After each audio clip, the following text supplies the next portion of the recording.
பள்ளிக்கட்டு சபரிமலைக்கு கல்லும் முள்ளும் காலிக்கு மெத்தை சுவாமியே ஐயப்போ ஐயப்போ சுவாமியே.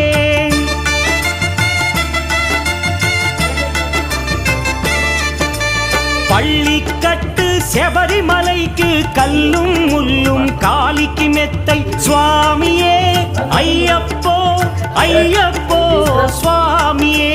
నెయ్యాభిషేకం చేయండి హారతులిచ్చి కొలవండి ఇరుముడి స్వామికి భక్తిగా ఇచ్చి వేదన తీరగ వేడండి అయ్యప్పను కని పిలవండి స్వామియే అయ్యప్పో అయ్యప్పో స్వామియే.